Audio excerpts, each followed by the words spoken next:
Hey guys, what's up? It's your girl Che again. This is a really random video. I just wanted to get something out there to everybody, especially after what I experienced tonight. I'm currently in the process of grieving. I lost my love of my life, my soulmate, about 14 weeks ago. And this topic has to do with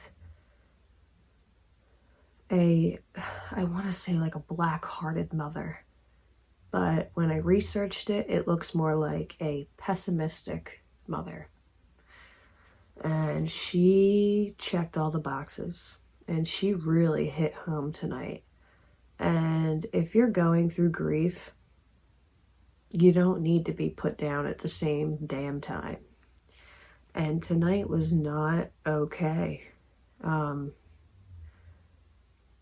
I needed someone to talk to about it. So I felt like logging on here and just explaining what happened. And maybe somebody else is going through the same thing and they can let me know if this is normal.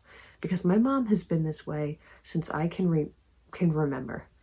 I remember even in high school, she was very controlling. She was always right. She always had to be right. And I remember she always used to say like, "Oh, Chaley," that's my full name, but people call me Che. "Oh, Chaley, when you grow up, you'll realize I was right this whole time, and you'll be able to see the world through a totally different lens, and, you'll finally see things for the way they are." And then I got into college and still disagreed with my mom. It's weird because on a political stance, we are on the same side. But we both consider ourselves Christians. Now, I want to place her, and she's in the realm of, she thinks that her mistakes are so far behind her that her ish don't stink. And that's basically what I'm trying to say. I am 14 weeks in after losing Matthew. And Matthew, he did mess up. He died of an overdose. He was found on his bedroom floor, like I mentioned before, very stiff and curled over on the floor. And they found a needle in a bag. I get it. It looks bad, especially when we've both had a history. This is why I ended up being homeless for 9 months, 8 months. I went a whole winter living in my car with Matthew, and that's for a whole nother video. But tonight really has to deal with those pessimistic people that judge people. I consider myself to be a real Christian, Christ-like. And when I read my Bible, I was going to say, it's literally sitting on the cord to hold this ring light on, but I was going to pick it up. But if I do, this is going to fall. It's the only book heavy-weighted enough to hold it down. But when I read the Bible, my understanding is that Jesus hung with the prostitutes. He hung with the alcoholics. And he said he didn't come here to save the righteous, but he came to hang out with the wicked and the foolish, for they were the ones that needed to be saved. And I've had some burns in my life. When I was 16, I lost my sister to a car wreck, and she was only 15 years old. She was so tiny too. I can still see that hospital room like it was yesterday. And then 7 years later, I was pregnant at 23. And I got a call that my brother was being flown over to Cooper for a massive heart attack. And he passed away 3 days later in Cooper. He had no brain wave activity or anything, so my parents disconnected the life support. And I'm 31 now. 7 years later, again, I just lost the person that I was just going to marry. It's a little weird. And now I'm scared because I'm like thinking, oh no, when I turn 38, something's going to happen, because this has happened to me every 7 years. What's up with the number 7, you know, when it could just be all a coincidence. I keep messing with my hair because I just straightened it. I'm sorry. And I just dyed my roots. That's why I've been wearing hats in all my videos, because when you lose a spouse, this is the first time I have dyed my hair and straightened it since he has passed away on September 2nd. And that's the nasty, ugly truth of it. You know, I still go around in my hoodies, you know. I like to be comfortable. I really don't get dressed up anymore. And my mom always used to say, like, when we would go to the doctors when we were younger, like, I would come down in like a pair of my basketball pants, because I was actually a really good student. I was an AB student with probably getting a C if it was chemistry. And I played basketball. I actually scored over 1,000 points. I actually had almost 1,300. I had 12 of 73, and I got a scholarship to college for basketball. Like, I was a good student. But my mom always had something to say. She always had to have that control over me. If I gained 5 pounds or anything, like, she'd be like, "Ooh, look at that little tummy there." You know, like, and in the back of your head, you're like, look at your flat butt. You know, like, you just want to, like, say something back, but you don't, because it's your mom. Until recently, I'm 31 years old now. And she has been telling me every decade, you know, she even told me when I was in college, Chaley, just wait till you're, you know, late 20s, early 30s. She said, your mindset is going to be totally different. We don't even need to argue about this now. You know, like, you'll see I was right all along. Well, I'm 31 now, and I still feel the same way. It's funny how someone who is a Christian, she goes around on mission trips, and they build homes for people who have lost them to, you know, hurricanes, which it's not the same as being homeless due to an addiction. I understand that. I made that first choice to use that drug. But when you have your last child, you lost 3 out of 4. She had a stillborn. She lost my sister Erin at 15 and my brother Richie at 39. And I'm the last one left now. And she was willing to, basically both of my parents were. When Matt got kicked out of his house, Matthew was my boyfriend. I've been with him for the past 3 years and 3 months, until he just passed away. When he got kicked out of his house for drug use, our first year together, we were using drugs. So he got kicked out. So obviously I would sneak him in because it's the middle of winter and I have a heart and I'm not going to let him sleep out in the cold. So I would sneak him upstairs into my room. Well, my dad was waiting outside one morning and he said, as soon as you come back from dropping him off, you have 4 hours to get all your stuff and get out of here. I said, okay. And little did I know, oh my God, if I would have just known the law a little bit better, I'm such an airhead, then I would have known that they can't just kick you out like that. They would call the cops would come, and then we would either have a court date or I would get a 30-day notice, at least 30 to 60-day notice to get all my stuff together and get out. They basically put me in a crisis from day one. So what do two people that are struggling that you just forced into a car do. They continue to struggle. And because of this, being homeless, I didn't have anywhere to stay. I was bartending at the time, and I was trying to keep up with everything so hard. I was bartending, and then I would use my tips to pay for a hotel room for the night. But when a hotel room is $88 a night, and I'm only working 3 nights a week, it got to the point where like my appearance started to go. I wasn't maintaining myself. We got to the point of, we'd rather use the money to get high than use it for a hotel room. We have a car to sleep in. Hey, But long story short, fast forward, April. We got clean in I'm trying to think. I graduated from the program in April 2018, and I was there for about 3 or 4 months. So yeah, it was like after my birthday. I checked into, it was John Brooks Recovery Center.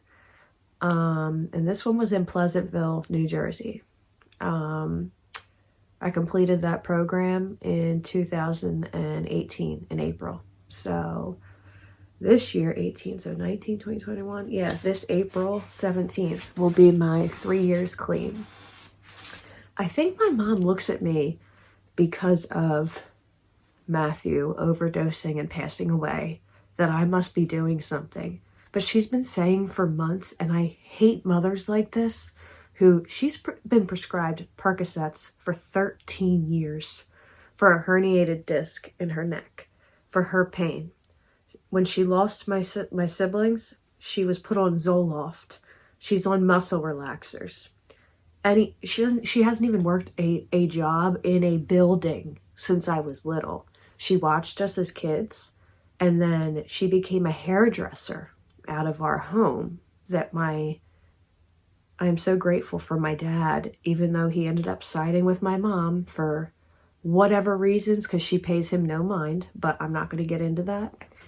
That's their business. But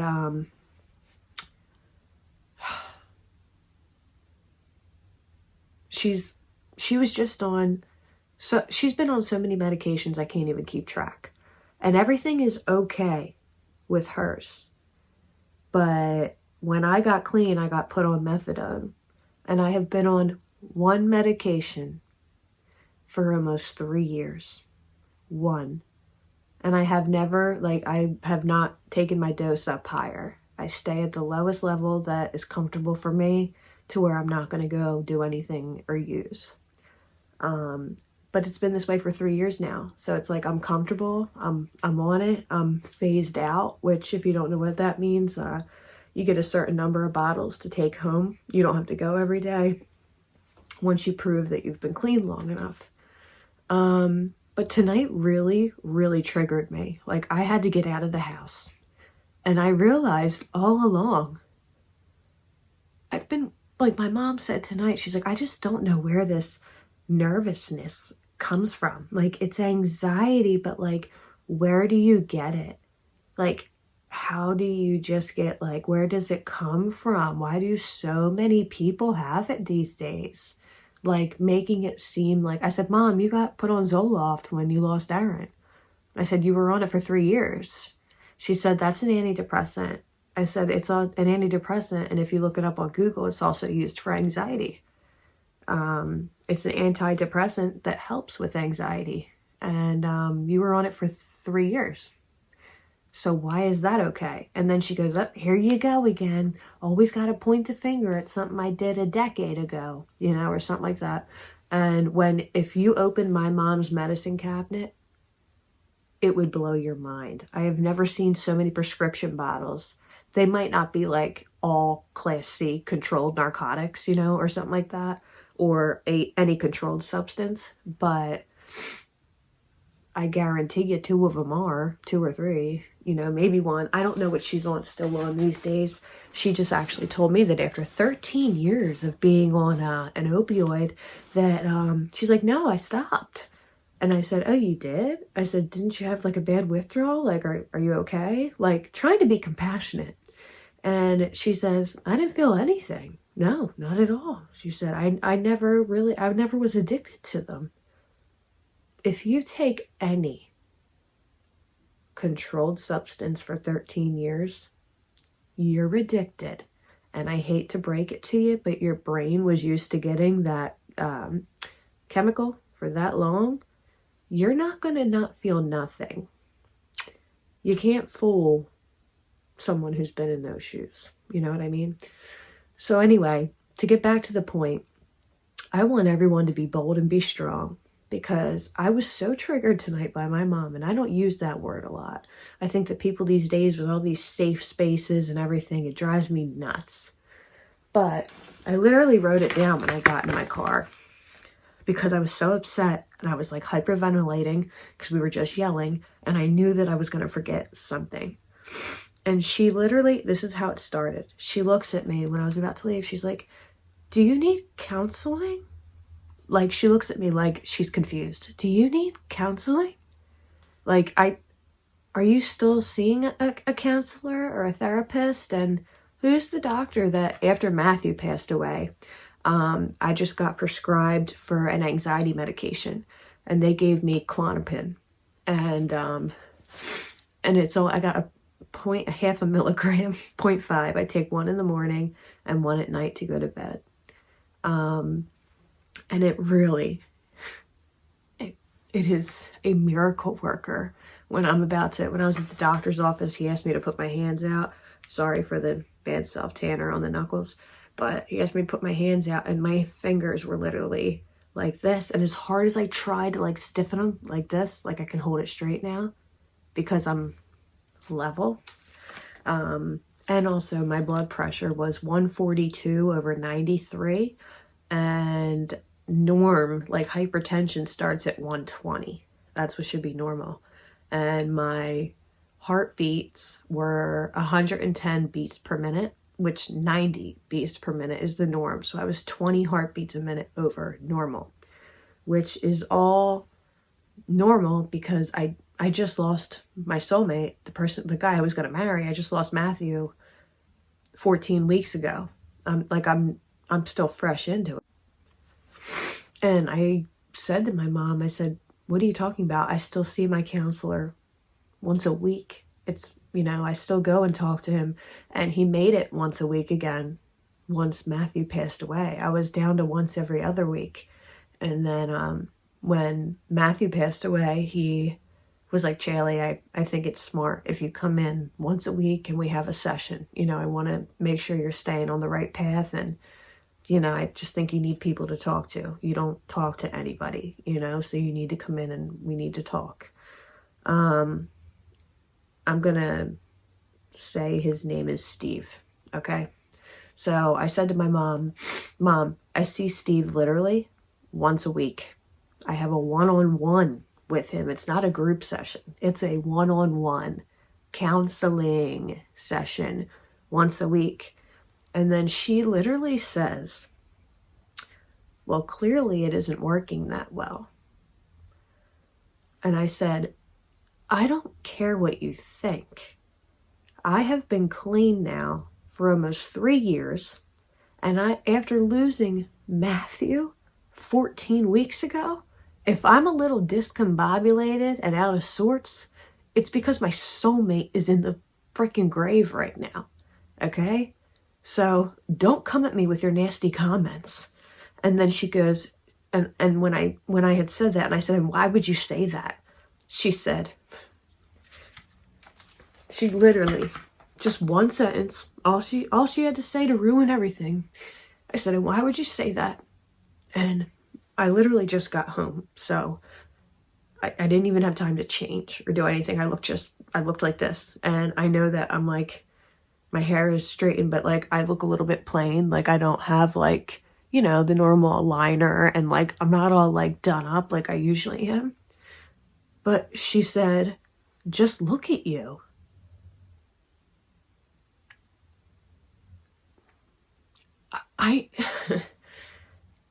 It's so hard for me to find the right words right now because like my first instinct was I wanted to just grip her up by her hair and just, I'm so angry, I can't get it out. And this is when I was driving, I was so upset over thinking about that. And I said, just look at me. Like, oh, I'm sorry. I'm sorry my soulmate just died 14 years ago.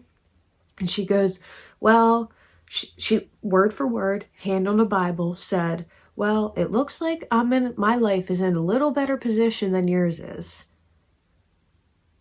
Okay, Miss 64-year-old Patty, who never lifted a fingernail in her life. My dad owned his own sprinkler fitting company, and he has paid every damn bill in that house. My mom is on the main floor in the master bedroom with the master bathroom. My dad is in a bedroom in the basement.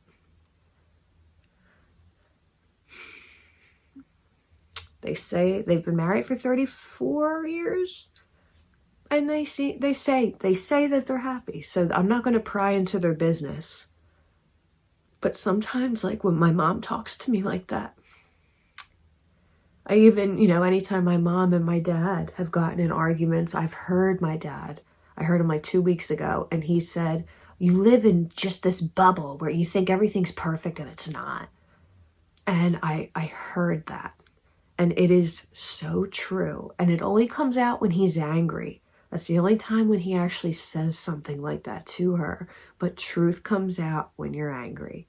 You start yelling what you're really feeling. And I have felt for so long that like I would be so much happier with just my dad and my son, Cody. And that's so messed up to say, because I know that the Bible says to honor your parents. But when your own mom stands there after you just lost your soulmate 14 weeks ago, and she knows that you were an addict, but she knows that you're almost at your 3rd year of sobriety, but she says, just look at you. After I have tested, I have all my papers, and I'm ready to go back to court to get unsupervised visits back with my son. They wanted to see like all my records. For 3 years now, I have tested negative every single test. I haven't taken a single Percocet or touched heroin in 3 years. And I am so damn proud of that. And I'm happy for myself. And I don't care what my mom thinks. And that's what I want to put out there to you guys. Don't care what other people think. I heard this lady talk on the way home because I YouTubed Pessimistic Mothers. And she really spoke to me. And, she said, as soon as you learn to accept that your mother is a pessimistic person, and as soon as you learn to just let it go, you will be such a better person and in such a healthier headspace. That mom that she's always got to have the last word. She's always right. You're always, oh, what's wrong with you? You're not thinking straight. When she's the one who's, bumping up to her 70s, and I'm coming into my prime. You know what I mean? Like, I kind of want to, say more, but I'm not. I'm just going to keep it at a level where this doesn't start a family feud. But, I think as you guys can tell, I am sober as, what's the expression?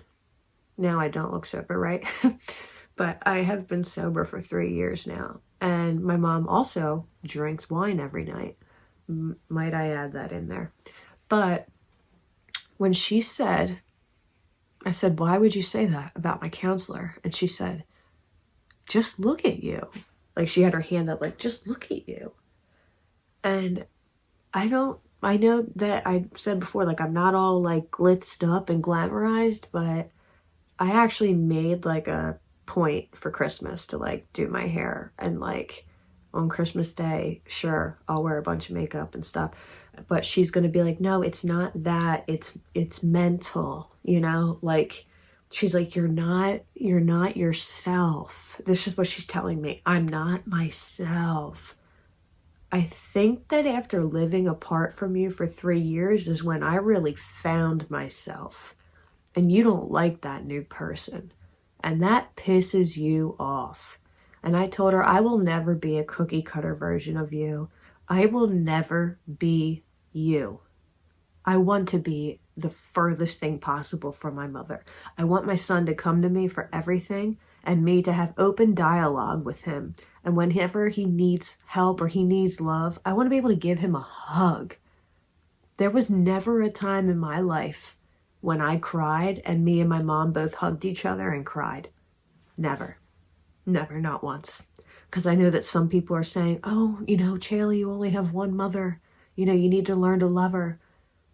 But after watching and researching about pessimistic mothers, it's best to just, cut the cord. That, you need to set heavy boundaries is what I've been hearing. And it sucks because my son is there right now. So I have to see her. But they said the best thing that you can do, and so I'm relaying this message to you from, I've heard a couple of, I guess they're psychiatrists.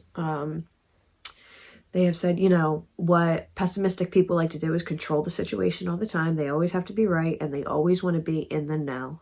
So whenever, she says, oh, well, how are you doing? Or what are you up to?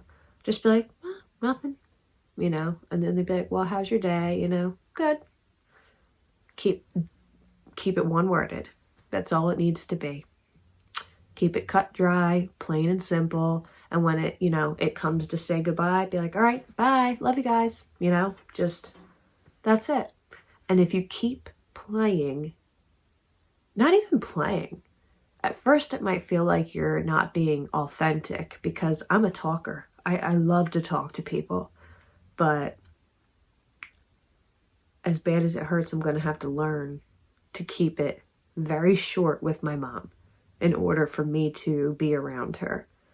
And then I also had a light bulb go off in my head because when my mom said, where is all this jittery anxiety coming from all the time?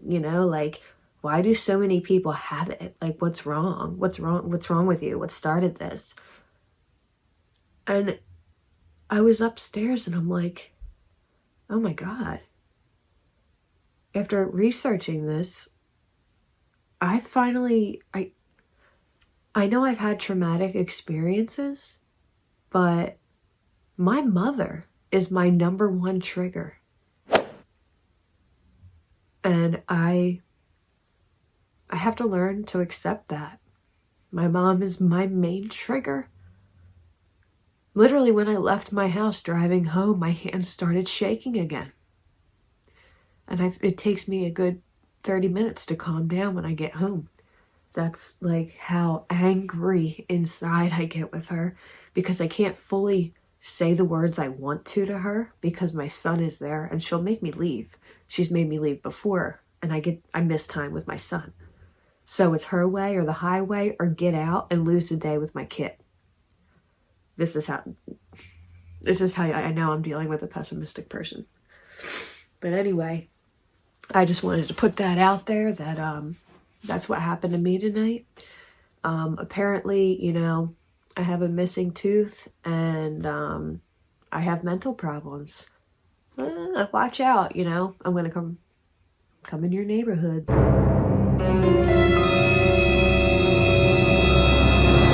Coming soon, Chaley. But it's kind of a negative video and I know it's holiday time and I'm sorry. But my holidays I did get all my Christmas shopping done and everything's already wrapped, but my holidays are going to be a little bit sadder this year because I'll be missing my partner. And he won't be there with me. And he was the only one that I could talk to about this stuff. But, yeah, an arrow like that, it's just like a dart right to the chest when someone says, just look at you. It's like she gets so offended that I argue back and I'm my own person that and then she'll be like, oh, you're so disgusting. How can you talk to me like that? You just said, look at you. Like that. It's like she doesn't hear herself. She only hears what she wants to hear. And she's always been that way. And that is a pessimistic person. Selective hearing. Anyway, this video is getting too long, so I'm going to cut it. But I just wanted to let you guys know that be yourself, build those boundaries, keep it one-worded. Well, what are you getting into? Nothing really. Well, how's your day? Good. I promise you, it will become like second nature over time, and it will either stop her from prying on you all the time and using you as the scapegoat to all her problems, or it'll really infuriate her, and it'll be great. It'll be great for the soul to have a laugh. But anyway, it's really late and I have to wake up early tomorrow, so I hope everybody has a Merry Christmas. And I hope all of you, even during COVID, I know a lot of us are short on money, but I hope at least all you kids get some presents, and adults, us parents, let's hope this $2,000 stimulus passes, because hell yeah, Lord knows we all need it. What was that out my window? I just saw like a light go by. That was weird. Okay, anyway. All right, anyway, love you guys. Just wanted to let you know, how to build those boundaries and keep playing that game, the one-word game, because I promise you, you'll either get a kick out of it and it'll infuriate them, or they'll stop nitpicking on you, okay? I love you guys, and you are more than enough. And once you reach a certain age, be yourself. You know who you are, and I know who my authentic self is. And if somebody tries to tell me I'm not being me, you don't know me. I know me. Just because I'm not you doesn't mean I'm not me. And that's what I'm going to leave it as. Take care, everybody, and have a great Christmas and a Happy New Year, too. I'm going to try to post one up before then with the makeup and the near-death experience is what I want to do. My next video on, I'll do a makeup review, and while I describe one of my favorite NDE stories, near-death experience stories. All right, I'll see you guys later. Have a good one. Bye.